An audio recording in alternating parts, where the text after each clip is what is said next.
नमस्कार। आप सभी का आज स्वागत करते के साथ ही मुझे हंसी भी आ रही है, दुख भी हो रहा है और परेशानी का एक सबब है। आज एक हैरत अंगेज मामला आपको दिखाएंगे। सीपीओ के बैनर तले आज ये कवरेज हम दे रहे हैं। अरुण कुमार त्रिपाठी जी सीपीओ के चेयरमैन होने के नाते थोड़ा सा हरिंदर जी के ऊपर भी कैमरा फोकस किया जाए। हरिंदर जी को भी आप देख लीजिए और मैं भी सीपीओ का स्टाफ मैं भी हूं और हम लोग सारे नेशनल टीम के हिस्सा हैं।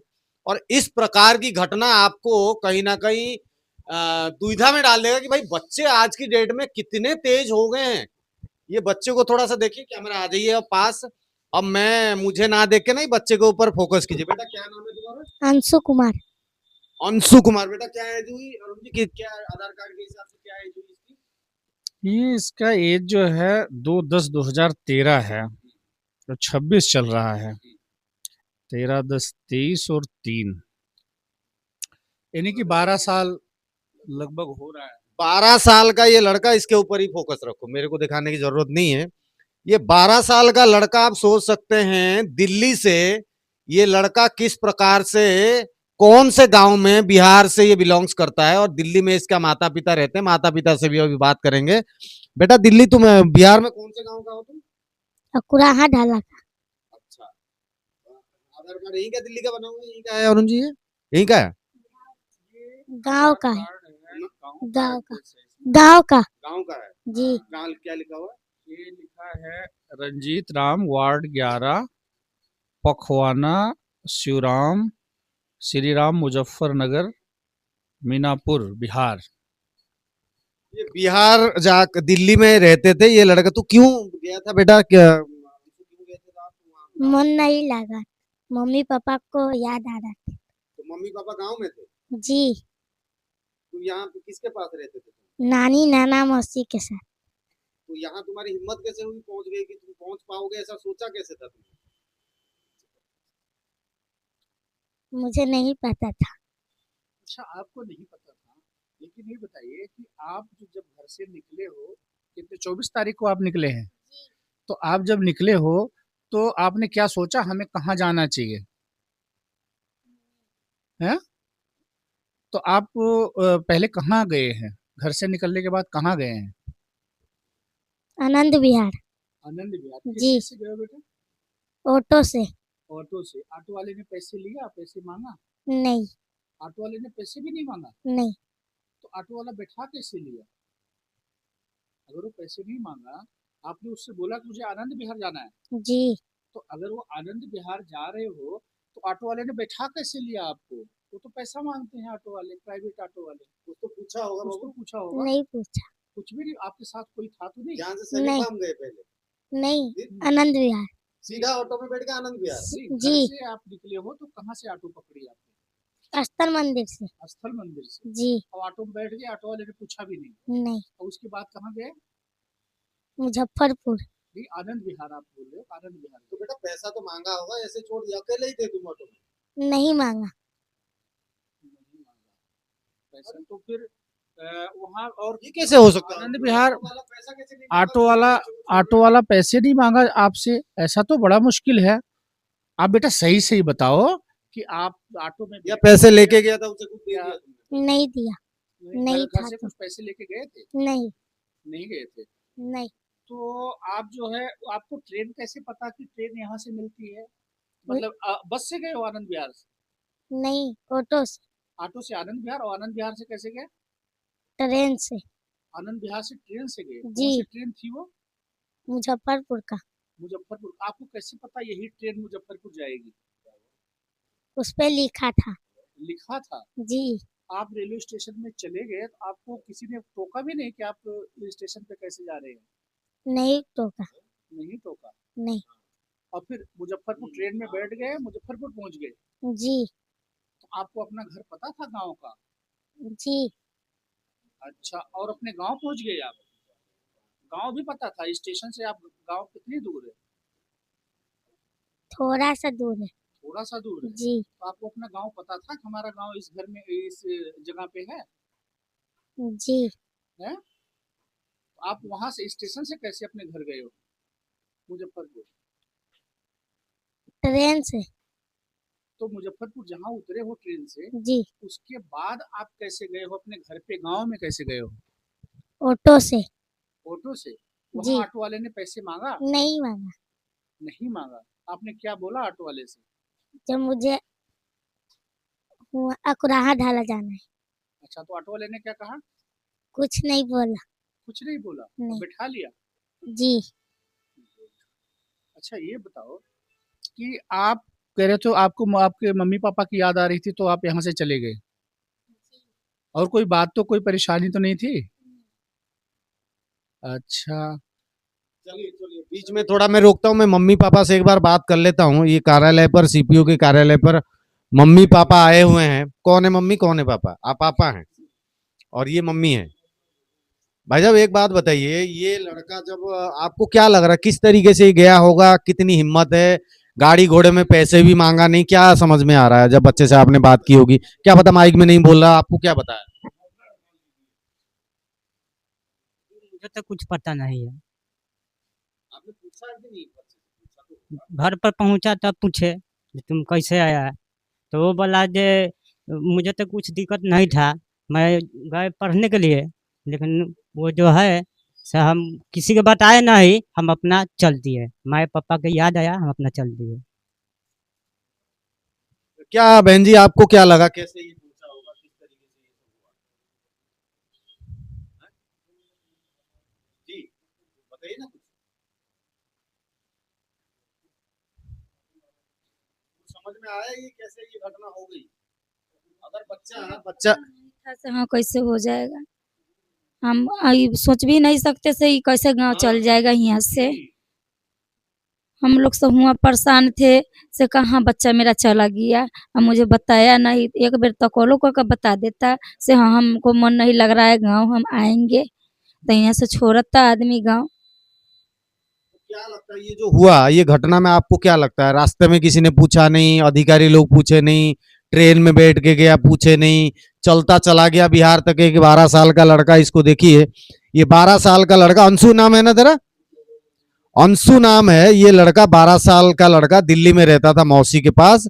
ये इनके माता पिता हैं और ये थे गांव में। ये लड़का गांव पहुंच जाता है और पूरे प्रकरण में दिल्ली से आनंद विहार, आनंद विहार से ट्रेन पकड़ता है। ट्रेन पकड़ के गांव कौन सा हुआ आपका? अकुराहा ढाला, अखुरा ढाला। और बिहार का कौन से जिले के अंदर? मुजफ्फरपुर। मुजफ्फरपुर बिहार में ये लड़का, ये अंशु है नाम इनका, और ये इनके माता पिता हैं। ये भी हैरत में है कि भाई आपको समझ में आएगी कैसे पहुंच गए। हमको भी समझ नहीं है कैसे पहुंच गया। अब चेयरमैन साहब को भी पूछते हैं। मुजफ्फरपुर से 15 किलो। यानी कि स्टेशन से भी 15 किलोमीटर चले गए। अब अरुण जी से मैं पूछूंगा, अब प्रशासनिक बातें करते हैं। घटनाक्रम में तो जो हुआ, अरुण जी ये जो परिस्थिति हुई है, आपको क्या लगता है? क्या देखिए माता पिता का तो कोई दोष मैं बोलूंगा नहीं, क्योंकि वो लोग गाँव में थे। यहाँ पे अगर बच्चा गाँव में, सॉरी यहाँ अगर घूम रहा है, फिर रहा है, कुछ कर रहा है, अपने आप चला गया, आपका क्या ऑब्जर्वेशन है इसमें? हम ज्यादा कुछ बोलेंगे नहीं। आप ही अपना ऑब्जर्वेशन। देखिए ऐसा है कि इसमें माता पिता का रोल बहुत ज़्यादा होता है, अभिभावकों का रोल भी ज़्यादा होता है कि हमारे बच्चे कहाँ जा रहे हैं, कैसे हैं, किस स्थिति में हैं, किस जगह पे जा रहे हैं, तो उन्हें भी ध्यान देना चाहिए। और सामाजिक लोगों से भी हमारी अपील है कि यदि ऐसा बच्चा कहीं पे जाता हुआ नज़र आए या ऐसा किसी को लगे, तो उससे क्वेश्चन ज़रूर पूछना चाहिए कि बेटा आप जा कहाँ रहे हो। बड़े आश्चर्य और हैरानी की बात है कि ये बच्चा अंशु यहाँ कह रहा है कि संगम विहार से चलकर मुजफ्फरपुर पहुँच गया। ना तो ऑटो वाले ने कुछ पूछा, ना पैसे का कोई डिमांड किया, ना ट्रेन में किसी ने पूछा इनके अकॉर्डिंग, ना तो वहाँ पर किसी मुजफ्फरनगर तक किसी ने पूछा। तो इस तरह बच्चे अगर दिखें संदिग्ध अवस्था में, तो सामाजिक लोगों का भी, एडमिनिस्ट्रेशन का भी जिम्मेदारी है कि उनसे क्वेश्चन करना। और इसमें सवाल ये आता है कि जब आपको पता चला, किस तरीके से पता चला, सीपीओ की क्या रही इसमें योगदान? देखिए हमें हमारे जो वाइस प्रेसिडेंट यहाँ के साउथ दिल्ली के आकाश पांडे जी हैं, उन्होंने फ़ोन करके बताया कि ऐसा ऐसा एक बच्चा है और वो यहाँ स्थल मंदिर से कहीं चला गया है। या कोई उसको ले गया या कहीं गुम हो गया है, तो तत्काल हमने यहाँ पे नेपसराय थाने में जो एडिशनल एसएचओ हैं मिस्टर राकेश कुमार, उनको मैंने बात किया। तो उन्होंने कहा ठीक है सर, आप इसका जो है हम इसको इन्वेस्टिगेशन में लगाते हैं, एफआईआर लॉन्च करेंगे। फिर उनके माता पिता का भी आकाश के पास फ़ोन आया कि अभी तक सुबह कितने बजे कराया था? 2 बजे, 2 बजे कंप्लेंट कराई थी, लेकिन एफआईआर अभी तक नहीं हुई। तो मैं खुद जो है आकाश पांडे जी के साथ जाकर के थाने पर एसएचओ महोदय से, जो शायद पारसनाथ वर्मा जी नाम है, नेपसराय के एसएचओ जो है, उनसे बात किया। उन्होंने तत्काल प्रभाव से और एफआईआर को लॉन्च कराया और लॉन्च करके जो आईओ हैं, जो वहाँ पे कंसर्निंग ऑफिसर हैं, उनको लगाया और नंबरों को भी सर्विलांस पे लगाया और वो सारी फॉर्मेलिटी पूरी किया। एएसआई रमेश जी का भी बड़ा योगदान रहा है, उन्होंने सारी कार्रवाई पूरी करते हुए और सुबह करीब अगले दिन नेक्स्ट मॉर्निंग 25 को ना, 25 दिसंबर को हमारे पास एएसआई रमेश जी का भी फ़ोन आया कि बच्चा अपने गांव मुजफ्फरपुर पहुंच गया है, बिहार पहुंच गया है। तो हमें भी बड़ा आश्चर्य हुआ कि 12 साल का बच्चा कैसे पहुंच गया। उसके बाद एसएचओ महोदय नेपसराय का भी मेरे पास फ़ोन आया कि सर वो बच्चा मिल गया है। तो हमने कहा बहुत बहुत धन्यवाद, ऐसे बच्चे जैसे समाज में रह रहे हैं। क्योंकि देखिए बच्चों का मन बहुत कोमल होता है और उनके मन में बहुत सारी चीज़ों का उत्थान और दमन होता रहता है। क्या तो करेंगे, ये किस कोमल तरीके से मन, अवेयरनेस से आगे चलेगा और हाँ हम लोग, मोरल ऑफ द स्टोरी क्या निकल के आ रहा है? मोरल ऑफ द स्टोरी ये है कि परिवार की लापरवाही, जो अभिभावक रहे हैं कहीं न कहीं वो इनके देख-रेख में विफल रहे हैं और इनका बच्चे का जो, जैसा कि ये फोर्थ में पढ़ रहा है, अभी इनको अपने स्कूल का नाम नहीं पता है, जैसे मैंने पूछा। तो थोड़ा-सा ऐसा जानकारी, अभिभावक तो देखिए घर में बच्चे तो खेलेंगे कूदेंगे, मेरा जहाँ तक ऑब्जर्वेशन है, कुछ बच्चों को भी गाइडेंस में बच्चे कुछ ज्यादा ही तेज नहीं चल रहे हैं आजकल। बिल्कुल, ये जो तेज़ी का माध्यम है, ये मोबाइल फ़ोन है।